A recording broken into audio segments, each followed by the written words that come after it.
High guys, welcome back. ഈ ഒരു വീഡിയോയിൽ നമ്മൾ ഡിസ്കസ് ചെയ്യുന്നത് വോളിയം പ്രൊഫൈൽ ആണ്. എന്താണ് volume profile? Volume profile use ചെയ്തിട്ട് നമുക്ക് എങ്ങനെ ചാർട്ട് റീഡ് ചെയ്യാം, ഈ കാര്യങ്ങളാണ് ഈ ഒരു വീഡിയോയിൽ ഡിസ്കസ് ചെയ്യുന്നത്. അപ്പൊ ഞാൻ ലാസ്റ്റ് വീക്കിൽ ഒന്ന് രണ്ട് ട്രേഡുകൾ, നിഫ്റ്റി ഓപ്ഷൻ ബൈങ്ങിന്റെ ട്രേഡുകൾ ഞാൻ എൻ്റെ യൂട്യൂബിൽ ഷെയർ ചെയ്തിട്ടുണ്ടായിരുന്നു, ലൈവ് ട്രേഡ് വീഡിയോസ്. അപ്പൊ അതിൽ ഞാൻ ഈ ഒരു കൺസെപ്റ്റ് യൂസ് ചെയ്തിട്ടുണ്ടായിരുന്നു. അപ്പോൾ ഒരുപാട് പേര് ഡൗട്ട് ചോദിച്ചിട്ടുണ്ടായിരുന്നു ഇതിനെപ്പറ്റി ഒരു വീഡിയോ ചെയ്യാൻ വേണ്ടിയിട്ടുള്ളത്. അപ്പൊ അതുകൊണ്ടാണ് ഈ ഒരു വീഡിയോ ഞാൻ ചെയ്യുന്നത്. ഓക്കെ, സോ നമുക്ക് സ്റ്റാർട്ട് ചെയ്യാം. വോളിയം പ്രൊഫൈൽ ആക്ച്വലി ഞാൻ ഈ ഒരു ടോപ്പിക് എൻ്റെ സ്റ്റുഡൻസിന് വേണ്ടി അല്ലെങ്കിൽ എൻ്റെ കോഴ്സിൽ ഉൾപ്പെടുത്തിയിരിക്കുന്ന ഒരു കാര്യമാണ്. അപ്പൊ അതിൽ നിന്ന് ഇമ്പോർട്ടന്റ് ആയിട്ടുള്ള ഒരു കാര്യമാണ് ഞാൻ ഈ ഒരു വീഡിയോയിൽ ഞാൻ ഷെയർ ചെയ്യുന്നത്. ഓക്കെ, വീഡിയോ മുഴുവനായിട്ട് കാണാൻ വേണ്ടി ശ്രമിക്കാം. വോളിയം പ്രൊഫൈൽ പല ആൾക്കാരും പേര് കേട്ടിട്ടുണ്ടോ? വോളിയം എനിക്ക് തോന്നുന്നു എല്ലാവരും കേട്ടിട്ടുണ്ടോ? വോളിയം എന്ന് പറഞ്ഞാൽ എന്താണ്? നമ്പർ ഓഫ് ട്രാൻസാക്ഷനെയാണ് നമ്മൾ വോളിയം എന്ന് പറയുന്നത്. വോളിയം നമുക്ക് അവൈലബിൾ ആയിട്ടുള്ളത് എഗെയിൻസ്റ്റ് ടൈം ആണ്. അല്ലെ, നമ്മളിപ്പം 5 മിനിറ്റിന്റെ ക്യാൻഡിൽ അല്ലെങ്കിൽ 5 മിനിറ്റ് ടൈം ഫ്രെയിം ആണ് യൂസ് ചെയ്യുന്നതെങ്കിൽ ആ ഒരു 5 മിനിറ്റിൽ എത്ര വോളിയം നടന്നിട്ടുണ്ടെന്ന് കാണിക്കും. നമ്മൾ 1 ഡേ ടൈം ഫ്രെയിം ആണ് യൂസ് ചെയ്യുന്നതെങ്കിൽ 1 ഡേയിൽ എത്ര വോളിയം നടന്നിട്ടുണ്ടെന്ന് കാണിക്കും. നമ്മൾ 15 മിനിറ്റിന്റെ ചാർട്ടാണ് യൂസ് ചെയ്യുന്നതെങ്കിൽ 15 മിനിറ്റിൽ ഓരോ 15 മിനിറ്റിലും എത്ര വോളിയം നടന്നിട്ടുണ്ടെന്ന് കാണിക്കും, നമ്പർ ഓഫ് ട്രാൻസാക്ഷൻ. പക്ഷെ വോളിയം പ്രൊഫൈൽ കുറച്ച് ഡിഫറെന്റ് ആണ്. വോളിയം പ്രൊഫൈൽ എന്ന് പറഞ്ഞിട്ടുണ്ടെങ്കിൽ volume profile shows where the most trading happened at different price level. ഓരോ പ്രൈസ് ലെവലിലും എത്ര വോളിയം നടന്നിട്ടുണ്ട്, അല്ലെങ്കിൽ ഒരു ദിവസത്തിൽ ഏറ്റവും കൂടുതൽ വോളിയം നടന്നിരിക്കുന്ന പ്രൈസ് ഏതൊക്കെയാണ്, ഇത് സൂചിപ്പിക്കുന്നതിനെയാണ് വോളിയം പ്രൊഫൈൽ എന്ന് പറയുന്നത്. അപ്പം ഞാൻ ചാർട്ടിൽ ഇവിടെ ഒരു ഡയഗ്രാം നിങ്ങൾക്ക് കാണാൻ വേണ്ടി പറ്റും. ഇതാണ് വോളിയം പ്രൊഫൈൽ നമ്മൾ ചാർട്ടിൽ ആഡ് ചെയ്യുന്ന സമയത്ത് കിട്ടുന്നത്. അപ്പം ഈ ഒരു ഏരിയ സൂചിപ്പിക്കുന്നത് ഈ ഒരു ഏരിയയിലാണ് ഏറ്റവും കൂടുതൽ വോളിയം നടന്നിരിക്കുന്നത്. കഴിഞ്ഞ ദിവസത്തിലെ അല്ലെങ്കിൽ ഈ ഒരു ദിവസത്തിലെ ഏറ്റവും കൂടുതൽ വോളിയം നടന്നിരിക്കുന്ന ഒരു ഏരിയയിലാണ് ഈ ഒരു ഡയഗ്രാം സൂചിപ്പിക്കുന്നത്. ഓക്കെ, ഒരു എക്സാമ്പിൾ പറയുകയാണെങ്കിൽ നിങ്ങൾ കുറച്ച് വെജിറ്റബിൾസ് മേടിക്കാൻ വേണ്ടി നിങ്ങളൊരു മാർക്കറ്റിലോട്ട് പോയി. മാർക്കറ്റിൽ പോയ സമയത്ത് അവിടെ ഏകദേശം ഒരു 4, 5, 6 ഷോപ്പുകളുണ്ട്. നിങ്ങളൊന്ന് ഒബ്സർവ് ചെയ്ത സമയത്ത് ചില ഷോപ്പുകളിൽ ഒരുപാട് ആൾക്കാർ ക്യൂ നിന്ന് പച്ചക്കറികൾ മേടിക്കുന്നുണ്ട്. ചില ഷോപ്പുകളിൽ തീരെ ആൾക്കാരില്ല. ഇതാണ് സിറ്റുവേഷൻ. അപ്പൊ നിങ്ങൾക്ക് എന്ത് മനസ്സിലാക്കാം അതിൽ നിന്ന്? ആ ഒരു ക്യൂ നിൽക്കുന്ന ഷോപ്പാണ് ഏറ്റവും ബെസ്റ്റ് ഷോപ്പ്. കാരണം അവിടെയാണ് ബെസ്റ്റ് ക്വാളിറ്റി ഉള്ള പച്ചക്കറികൾ, വെജിറ്റബിൾസ് വിൽക്കുന്നതെന്ന് പറയാൻ വേണ്ടി പറ്റും, അല്ലെ? അതുപോലെ തന്നെയാണ് സ്റ്റോക്ക് മാർക്കറ്റിൽ നമ്മൾ വോളിയം പ്രൊഫൈൽ ആഡ് ചെയ്യുന്ന സമയത്ത് നമുക്ക് ഏറ്റവും കൂടുതൽ വോളിയം നടന്നിരിക്കുന്ന ആ ഒരു പ്രൈസിനെ നമുക്ക് ഇവിടെ കാണിച്ചു തരും. ഓക്കെ, അപ്പൊ അതിൽ ഇമ്പോർട്ടന്റ് ആയിട്ടുള്ള കുറച്ച് കോമ്പണൻസ് ഉണ്ട്. അത് ജസ്റ്റ് നമുക്കൊന്ന് പരിചയപ്പെടാം. ഒന്നാമത്തേത് POC, point of control. Point of control എന്ന് പറഞ്ഞിട്ടുണ്ടെങ്കിൽ the price level with highest trading volume. ഈ ഒരു ദിവസത്തിൽ ഞാൻ ഈ ഒരു ദിവസത്തെ ചാർട്ട് എക്സാമ്പിൾ ആയി എടുക്കുകയാണെങ്കിൽ ഈ ഒരു ദിവസത്തിൽ പോയിന്റ് ഓഫ് കൺട്രോൾ ഇതാണ്, ഈ സെന്ററിലുള്ളത്. ഈ ഒരു പ്രൈസ് ആണ് ഏറ്റവും കൂടുതൽ വോളിയം നടന്നിരിക്കുന്നത്. ഈ ഒരു പ്രൈസിലാണ് ഏറ്റവും കൂടുതൽ ആൾക്കാർ ബൈ അല്ലെങ്കിൽ സെൽ ഓർഡർ അവിടെ എടുത്തിരിക്കുന്നത്. അതുകൊണ്ട് തന്നെ അത് വളരെ പവർഫുൾ ആയിട്ടുള്ള ലെവലാണ്. ഓക്കെ, ഇനി രണ്ടാമത്തെ കോമ്പണൻസ് എന്ന് പറഞ്ഞിട്ടുണ്ടെങ്കിൽ വാല്യൂ ഏരിയ ആണ്. ഈ ഒരു എൻറ്റയർ ഏരിയനെയാണ്, ഈ ഒരു ഡയഗ്രത്തിനെയാണ് നമ്മൾ വാല്യൂ ഏരിയ എന്ന് പറയുന്നത്. Value area means 70% of the volume was traded. ഈ ഒരു ദിവസത്തിൽ 70% വോളിയം നടന്നിരിക്കുന്നത് ഈ ഒരു ഏരിയയിലാണ്. കാരണം ആ ഒരു ഏരിയയിൽ എന്തോ ഒരു ഇമ്പോർട്ടൻസ് ഉണ്ട് അല്ലേ, അതുകൊണ്ടാണ് ആ ഒരു ഏരിയയിൽ 70% ട്രേഡിംഗ് വോളിയം അവിടെ നടന്നിരിക്കുന്നത്. ഓക്കെ, ആൻഡ് അതിൽ consist of VAH, value area high ഉണ്ട്, വാല്യൂ ഏരിയ ലോ ഉണ്ട്. അതായത് ഇതിന്റെ മുകളിലുള്ള ഈ ഒരു വാല്യൂ ഏരിയയുടെ മുകളിലുള്ള ഇതിനെ നമുക്ക് വാല്യൂ ഏരിയ ഹൈ എന്ന് പറയാം, അതൊരു അപ്പർ ബൗണ്ടറി ആണ്. ഇതിന്റെ താഴെയുള്ളതിനെ വാല്യൂ ഏരിയ ലോ എന്ന് പറയാം, ഇതൊരു ലോവർ ബൗണ്ടറി ആണ്. റൈറ്റ്, സോ ക്ലിയർ ആയെന്ന് വിചാരിക്കുന്നു. ഇനി ഞാൻ ചാർട്ടിൽ എങ്ങനെയാണ് ആഡ് ചെയ്യേണ്ടത് കാണിക്കാം. അപ്പൊ അപ്പം ഇവിടെ ഞാൻ ഓൾറെഡി ഒരു ഇൻഡിക്കേറ്റർ ഡെവലപ്പ് ചെയ്തിട്ടുണ്ട്. ആക്ച്വലി ഇത് എന്റെ സ്റ്റുഡൻസിന് വേണ്ടി മാത്രമാണ്, അല്ലാതെ നമുക്ക് ഫ്രീ ആയിട്ടും ഇത് ആഡ് ചെയ്യാൻ വേണ്ടി പറ്റും. ഞാൻ ഇവിടെ ജസ്റ്റ് ബ്രോക്കറിന്റെ അക്കൗണ്ടിലോട്ട് പോയി.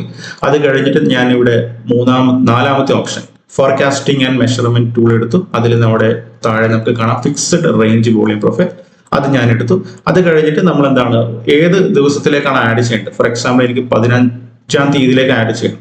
16-ാം തീയതിയിലെ രാവിലെ 16-ാം തീയതിയിലെ രാവിലെ 9:15 മുതൽ 3:15 വരെയില്ല. അതായത് മാർക്കറ്റ് ഓപ്പൺ ചെയ്ത ക്യാൻഡിൽ മുതൽ മാർക്കറ്റ് ക്ലോസ് ചെയ്ത ക്യാൻഡിൽ വരെ ഞാൻ വോളിയം പ്രൊഫൈൽ ഇവിടെ പ്ലോട്ട് ചെയ്തിട്ടുണ്ട്. അപ്പൊ നമുക്കിവിടെ ഈ ഒരു വാല്യൂ ഏരിയ, ഈ ഒരു ഏരിയ ആണ് വാല്യൂ ഏരിയ എന്ന് പറയുന്നത്. ഈ ഒരു ഡാർക്ക് ഷെയ്ഡ് ഉള്ളത് ഇതാണ് VA, വാല്യൂ ഏരിയ. എന്താണ് അത് സൂചിപ്പിക്കുന്നത്? ഈ ഒരു 16-ാം തീയതിയിൽ ഏറ്റവും കൂടുതൽ, അതായത് 70% വോളിയം നടന്നിരിക്കുന്ന ഏരിയയാണ് ഇത് സൂചിപ്പിക്കുന്നത്. അതിന്റെ മുകളിലുള്ള ഈ ഒരു ലൈനെയാണ് നമ്മൾ വാല്യൂ ഏരിയ ഹൈ എന്നും ഇതിന്റെ താഴെയുള്ളതിന് വാല്യൂ ഏരിയ ലോ എന്നും പറയുന്നു. ഇതിന്റെ സെന്ററിലുള്ളതിന് ലൈനെ നമ്മൾ POC എന്നും പറയും. ഇതാണ് ഇതിന്റെ കോമ്പണന്റ്. ക്ലിയർ ആയെന്ന് വിചാരിക്കുന്നു. എങ്ങനെയാണ് ആഡ് ചെയ്യേണ്ടതെന്ന് വിചാരിക്കുന്നു. ഓക്കെ, ഇനി ഇവിടെ ഇൻഡിക്കേറ്റർ ഓൾറെഡി ഉണ്ട്. അത് നമുക്ക് സ്റ്റുഡൻസിന് വേണ്ടി മാത്രമാണ്, പ്രൈവറ്റ് ഇൻഡിക്കേറ്റർ ആണ്, അത് അവർക്ക് വേണ്ടി മാത്രമേ ആക്സസ് കൊടുക്കൂ. ഓക്കെ, ഇനി നമുക്ക് ഈ ഒരു വോളിയം പ്രൊഫൈൽ യൂസ് ചെയ്തിട്ട് എങ്ങനെ നമുക്ക് ചാർട്ട് റീഡ് ചെയ്യണമെന്ന് നമുക്ക് നോക്കാം. ഇവിടെ ഞാൻ നേരത്തെ പറഞ്ഞ ഒരു കണ്ടീഷൻ മാത്രം എടുത്തിട്ടാണ് ഈ ഒരു വീഡിയോയിൽ ഞാൻ എക്സ്പ്ലെയിൻ ചെയ്യുന്നത്. ഒരു കണ്ടീഷൻ എടുത്തിട്ട്, അതായത് കണ്ടീഷൻ എന്ന് പറഞ്ഞിട്ടുണ്ടെങ്കിൽ the market structure shows up trend. കഴിഞ്ഞ ദിവസത്തെ അല്ലെങ്കിൽ പ്രീവിയസ് ട്രെൻഡ് ഒരു അപ് ട്രെൻഡ് ആണ്. Up trend means higher low അല്ലെങ്കിൽ ഹയർ ഹൈ ഫോർമേഷൻ ഉള്ളതിന് നമുക്ക് അപ് ട്രെൻഡ് എന്ന് പറയാം, അല്ലെ? അങ്ങനെയുള്ള ഒരു മാർക്കറ്റിൽ next day open above value area, value ഏരിയന്റെ മുകളിലാണ് മാർക്കറ്റ് ഓപ്പൺ ചെയ്തിട്ടുണ്ടെങ്കിൽ നമുക്ക് അന്നത്തെ ദിവസം ഒരു ബുള്ളിഷ് ആയിട്ട് എടുക്കാം. അന്നത്തെ ദിവസം ഒരു ബുള്ളിഷ് വ്യൂ ആയിട്ട് നമുക്ക് കൺസിഡർ ചെയ്യാം. ലൈക്ലി റിവേഴ്സൽ ഫ്രോം VAH അല്ലെങ്കിൽ POC, അതായത് മാർക്കറ്റിൽ എപ്പോഴാണോ POC അല്ലെങ്കിൽ വാല്യൂ ഏരിയയിലോട്ട് വരുന്നത് അവിടെ നിന്ന് നമുക്ക് റിവേഴ്സൽ എക്സ്പെക്ട് ചെയ്യാം. റിവേഴ്സൽ മീൻസ് ട്രെൻഡ് കണ്ടിന്യൂഷൻ നമുക്ക് എക്സ്പെക്ട് ചെയ്യാം. അതായത് കഴിഞ്ഞ ദിവസം അപ് ട്രെൻഡ് ആണ്. അപ് ട്രെൻഡ് മീൻസ് എന്താണ്? ബയേഴ്സ് വളരെ സ്ട്രോങ് ആണ് അപ് ട്രെൻഡിൽ, അല്ലെ? നെക്സ്റ്റ് ഡേ മാർക്കറ്റ് ഇതിന്റെ മുകളിൽ ഓപ്പൺ ചെയ്താലും സ്റ്റിൽ ബയേഴ്സ് സ്ട്രോങ് തന്നെയാണ്. അതിൽ യാതൊരു രീതിയിലുള്ള ചേഞ്ചസ് വന്നിട്ടില്ല എന്നതിനെയാണ് സൂചിപ്പിക്കുന്നത്. ഓക്കെ, ഞാൻ ഇവിടെ ജസ്റ്റ് ഒരു എക്സാമ്പിൾ ഞാൻ നിങ്ങൾക്ക് പറയാം. എന്റെ വീടിന്റെ അടുത്തുള്ള ഒരു ചേച്ചി എന്നോട് പറഞ്ഞു, ഓക്കെ, കഴിഞ്ഞ ദിവസം മാർക്കറ്റിൽ പോയ സമയത്ത് 1 കിലോ തക്കാളി മേടിച്ചു. ഏകദേശം 30 രൂപയാണ് ഉണ്ടായിരുന്നത്. നല്ല ഫ്രഷ് വെജിറ്റബിൾ ആണ്, നല്ല പ്രൈസിനാണ്, നല്ല ലാഭമാണെന്ന് എന്നോട് പറഞ്ഞു. വൈകിട്ട് എന്നോട് പറഞ്ഞു. ഓക്കെ, അത് കേട്ടിട്ട് ഞാൻ എന്ത് ചെയ്തു? നെക്സ്റ്റ് ഡേ രാവിലെ മാർക്കറ്റ് കട ഓപ്പൺ ചെയ്ത സമയത്ത് ഞാൻ പോയി കടക്കാരോട് ചോദിച്ചു, 1 കിലോ തക്കാളിക്ക് എത്ര രൂപയാണ്? പുള്ളി എന്നോട് പറഞ്ഞു 60 രൂപയാണെന്ന് പറഞ്ഞു. 60 രൂപ. അപ്പൊ ഞാൻ പെട്ടെന്നൊന്ന് ഞെട്ടി. കഴിഞ്ഞ ദിവസം ചേച്ചി എന്നോട് പറഞ്ഞ പ്രൈസ് എത്രയാണ്? 30 രൂപയാണ്. പക്ഷെ കടക്കാരൻ എന്നോട് നേരെ ഡബിൾ പറയും. ഞാനൊന്ന് കൺഫ്യൂഷനായി. ഞാൻ ആദ്യം ആലോചിച്ചു കടക്കാരൻ എന്നെ പറ്റിക്കുമായിരിക്കും. അപ്പൊ ഞാൻ എന്ത് ചെയ്തു? ഇമ്മീഡിയറ്റ്ലി എന്തായാലും ബൈ ചെയ്യില്ല, അല്ലെ? നിങ്ങളായാലും ബൈ ചെയ്യില്ല. ഞാൻ ഒന്ന് വെയിറ്റ് ചെയ്ത് നോക്കി, വേറെ ആരെങ്കിലും ബൈ ചെയ്യുന്നുണ്ടോ എന്നൊക്കെ നോക്കാം. ഒന്ന് കടയിൽ നിന്നൊക്കെ മാറി നിന്നു. അപ്പൊ നോർമലി ഒരുപാട് പേര് ഇങ്ങനെ വരുന്നുണ്ട്, പക്ഷെ എല്ലാവരും വില കൂടിയതുകൊണ്ട് ആരും ബൈ ചെയ്യുന്നില്ല. അപ്പൊ എന്താണ്? നോർമലി കടക്കാരൻ വില കുറച്ചു 50 രൂപയിലോട്ട് മാറ്റി. ആരും ബൈ ചെയ്യുന്നില്ല. നല്ല 40 രൂപയിലോട്ട് മാറ്റി, 35 രൂപയിലോട്ട് മാറ്റി. അങ്ങനെ ഫൈനലി കടക്കാരൻ ഇങ്ങനെ വിളിച്ചു പറഞ്ഞു, 1 കിലോ തക്കാളി 30 രൂപ എന്ന് വിളിച്ചു പറഞ്ഞു. അപ്പം ഞാൻ എന്തായിരിക്കും ചെയ്യുക? ഞാനൊരു ബയറാണ്, എനിക്ക് ഓൾറെഡി അതിന്റെ വാല്യൂ, കഴിഞ്ഞ ദിവസത്തെ വാല്യൂ അറിയാം. ചേച്ചി എന്നോട് പറഞ്ഞിട്ടുണ്ട് 30 രൂപ നല്ല ലാഭമാണ്. അപ്പൊ ഞാൻ എന്താണ്? കടക്കാരൻ എപ്പോഴാണോ 30 രൂപ പറയുന്നത് അപ്പോൾ ഞാൻ എന്ത് ചെയ്യും? ഞാൻ ആ ഒരു പ്രൈസ് എന്ത് ചെയ്യും? അക്സെപ്റ്റ് ചെയ്യും. എനിക്ക് ഓക്കെയാണ് ഒരു പ്രൈസ്. ഞാൻ ബയറാണ്, കടക്കാരൻ പറഞ്ഞ പ്രൈസ് എനിക്ക് ഓക്കെയാണ്. അപ്പൊ ഞാൻ എന്താ? ഓക്കെ ചേട്ടാ എടുത്തോ, ഞാൻ പൈസ തരാം. അതുപോലെ ഞാൻ മേടിക്കുന്നത് കണ്ടിട്ട് അല്ലെങ്കിൽ കഴിഞ്ഞ ദിവസത്തെ അതിന്റെ വാല്യൂ കണ്ടിട്ട് ഒരുപാട് പേര് ബയേഴ്സ് ഉണ്ട്. അപ്പൊ എന്താണ്? പ്രൈസ് 30 രൂപയിലോട്ട് എത്തുന്ന സമയത്ത് ഒരുപാട് അഗ്രസീവ് ബയേഴ്സ് അവിടെ വരും. അഗ്രസീവ്ലി ബയേഴ്സ് വരുന്ന സമയത്ത് എന്ത് ചെയ്യും? അവിടെ ഡിമാൻഡ് ക്രിയേറ്റ് ചെയ്യും. ഡിമാൻഡ് ക്രിയേറ്റ് ചെയ്യുന്ന സമയത്ത് നോർമലി പ്രൈസ് മുകളിലോട്ട് പോകും. അത് സെയിം കൺസെപ്റ്റ് തന്നെയാണ് നമ്മൾ വാല്യൂ ഏരിയ നമ്മൾ സ്റ്റോക്ക് മാർക്കറ്റിൽ ആഡ് ചെയ്യുന്ന സമയത്ത്. നെക്സ്റ്റ് ഡേ ഒരു ഗ്യാപ്പ് അപ്പ് ആയിട്ട് ഓപ്പൺ ചെയ്യും. സ്റ്റിൽ നമ്മുടെ വ്യൂ എന്താണ്? ബുള്ളിഷ് തന്നെയാണ്. പക്ഷേ first candle may be red ക്യാൻഡിലൊക്കെ ആയിരിക്കും, അല്ലെ? നമ്മളിപ്പം ഫോർ എക്സാമ്പിൾ പറയുകയാണെങ്കിൽ ഒരു സ്റ്റോക്കിൽ നമ്മൾ ബൈ എൻട്രി എടുക്കാൻ വേണ്ടി പ്ലാൻ ചെയ്യും. പക്ഷെ നെക്സ്റ്റ് ഡേ ഒരു 2% അപ്പ് സൈഡിൽ ഗ്യാപ്പ് അപ്പ് ആയിട്ട് ഓപ്പൺ ചെയ്യുന്ന സമയത്ത് നമ്മൾ എന്താണ്? ഇമ്മീഡിയറ്റ്ലി കയറി ബൈ എൻട്രി എടുക്കുമോ? ഇല്ല, അല്ലെ? നോർമലി എടുക്കാനുള്ള കാരണം നമ്മൾ നോക്കുക, ആദ്യത്തെ ക്യാൻഡിൽ നല്ല ബുള്ളിഷ് ക്യാൻഡിലൊക്കെ ആണോ, ഗ്രീൻ ക്യാൻഡിൽ ആണ് മാർക്കറ്റ് ഹോൾഡ് ചെയ്യുന്നത്, ഈ കാര്യങ്ങളൊക്കെ നോക്കിയിട്ട് നമ്മൾ ബൈ എൻട്രി എടുക്കുള്ളൂ. അതുപോലെ തന്നെയാണ് സ്റ്റോക്ക് മാർക്കറ്റിൽ, അല്ലെങ്കിൽ അതുപോലെ തന്നെയാണ് ഈ ഒരു വാല്യൂവിന്റെ മുകളിൽ ഓപ്പൺ ചെയ്യുന്ന സമയത്ത് ആദ്യം ഇവിടെ ആരും ഇനഫ് ബയേഴ്സ് ഇല്ലെങ്കിൽ സ്ലോലി മാർക്കറ്റ് താഴോട്ട് വരും. താഴോട്ട് വന്ന് അവസാനം കഴിഞ്ഞ ദിവസത്തെ ഏറ്റവും കൂടുതൽ വോളിയം നടന്നിരിക്കുന്ന ആ ഒരു വാല്യൂ ഏരിയയിലോട്ട് വരും. അപ്പൊ വാല്യൂ ഏരിയയിലോട്ട് വരുന്നു. അപ്പൊ എന്താണ്? നോർമലി അവിടുന്ന് ബയേഴ്സ് പ്രൈസ് അക്സെപ്റ്റ് ചെയ്യാൻ വേണ്ടി തുടങ്ങും. ബയേഴ്സ് പ്രൈസ് അക്സെപ്റ്റ് എങ്ങനെയാണ് മനസ്സിലാക്കുക? നമുക്ക് അവിടെ എന്താണ് ഈ പറയുന്ന ക്യാൻഡിൽസ്റ്റിക് പാറ്റേൺസുകൾ, ഇതൊരു ബുള്ളിഷ് പിൻബാർ ആണ്, അല്ലെങ്കിൽ നമുക്ക് എന്താണ് bullish engulfing pattern, doji pattern, 2 candle pattern, ഇതുപോലെ ഒരുപാട് ക്യാൻഡിലിസ്റ്റ് പാറ്റേൺ ഉണ്ട്. അല്ലെങ്കിൽ മാർക്കറ്റിന്റെ സ്ട്രക്ചർ M പാറ്റേൺ, ഇതൊക്കെ വരുന്ന സമയത്ത് നമുക്ക് പറയാം യെസ് ബയേഴ്സ് ഇവിടെ പ്രൈസ് അക്സെപ്റ്റ് ചെയ്തിട്ടുണ്ടെന്നുള്ളത്. അപ്പൊ അങ്ങനെ ബയേഴ്സ് പ്രൈസ് അക്സെപ്റ്റൻസ് ചെയ്യുവാണെങ്കിൽ മാർക്കറ്റ് എന്താണ് അവിടുന്ന് റിവേഴ്സിൽ മാർക്കറ്റ് പോകും. അതായത് ഇവിടെ ഡിമാൻഡ് ക്രിയേറ്റ് ചെയ്യും, ബയേഴ്സ് അഗ്രസീവ്ലി വരും, അവിടുന്ന് മാർക്കറ്റും അപ്സൈഡിലോട്ട് പോകും. അപ്പൊ എന്താണ് ഒന്നുകിൽ VAH അല്ലെങ്കിൽ POC ലെവലിൽ നിന്ന് പ്രൈസ് മുകളിലോട്ട് പോകും. ഏത് ലെവലിലാണോ ബയേഴ്സ് പ്രൈസ് അക്സെപ്റ്റൻസ് ചെയ്യുന്നത്. റൈറ്റ്, ഇതാണ് ഒരു കണ്ടീഷൻ. ഒരു മാർക്കറ്റ് ഒരു അപ് ട്രെൻഡിങ് മാർക്കറ്റ് ആണെങ്കിൽ നെക്സ്റ്റ് ഡേ വാല്യൂ ഏരിയയുടെ മുകളിൽ ഓപ്പൺ ചെയ്തു, പിന്നെ ഈ ഒരു വാല്യൂ ഏരിയയിൽ നിന്ന് നമുക്ക് അക്സെപ്റ്റൻസ് സൈൻ കിട്ടുവാണെങ്കിൽ നമുക്ക് എന്താണ് അവിടെ നിന്ന് ഒരു ബുള്ളിഷ് റിവേഴ്സൽ അല്ലെങ്കിൽ ഒരു ട്രെൻഡ് കണ്ടിന്യൂഷൻ നമുക്ക് എക്സ്പെക്ട് ചെയ്യാം. ഓക്കെ, അപ്പം അത് ബേസ് ചെയ്തിട്ടാണ് ഞാനപ്പം ഈ ഒരു ടൂൾ ഒരുപാട് നാളുകളായിട്ട് യൂസ് ചെയ്യുന്ന ടൂളാണ്. ലാസ്റ്റ് വീക്കിൽ ഞാൻ അത് യൂസ് ചെയ്തിട്ടാണ് ഒരു ട്രേഡ് ഞാൻ കൺസിഡർ ചെയ്തത്.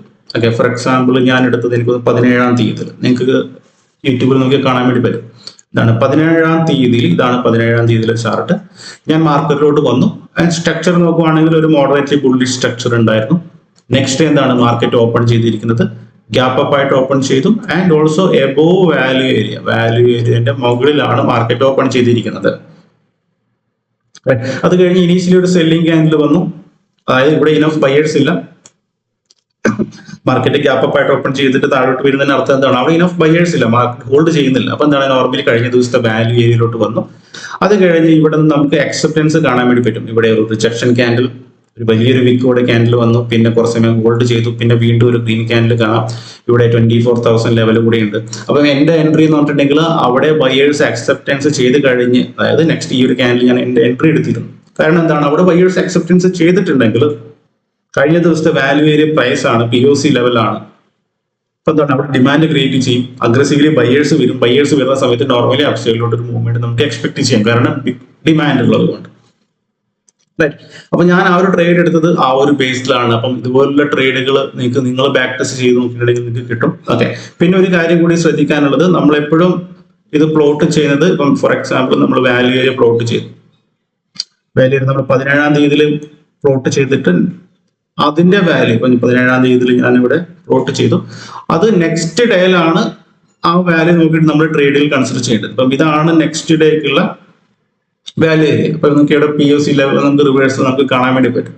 ഓക്കെ, അപ്പൊ ഫോർ എക്സാമ്പിൾ ഇനി നിങ്ങൾക്ക് നാളെ ട്രേഡിങ്, അതായത് മൺഡേ നിങ്ങൾക്ക് ട്രേഡ് ചെയ്യണമെങ്കിൽ നിങ്ങൾ ഇന്നത്തെ മാർക്കറ്റിൽ ഡ്രോ ചെയ്യുക. 19-ാം തീയതിയിൽ നിങ്ങൾക്ക് ഡ്രോ ചെയ്യാം. അപ്പൊ നിങ്ങൾക്ക് മനസ്സിലാവും ഓക്കെ ഇവിടെ മാർക്കറ്റ് ഇതാണ് വാല്യൂ ഏരിയ, ഏറ്റവും കൂടുതൽ വോളിയം നടന്നിരിക്കുന്നത് ഈ ഒരു പ്രൈസ് ഏരിയയിലാണ്. അപ്പൊ അതിനനുസരിച്ചിട്ടുള്ള ട്രേഡിങ് നമുക്ക് ചെയ്യാൻ വേണ്ടി പറ്റും. ഓക്കെ, എപ്പോഴും ബാക്ക് ടെസ്റ്റ് ചെയ്യാൻ ഞാൻ പറഞ്ഞു കേട്ടിട്ട് നാളെ തന്നെ പോയിട്ട് ബൈ എൻട്രി എടുക്കാന്നില്ല.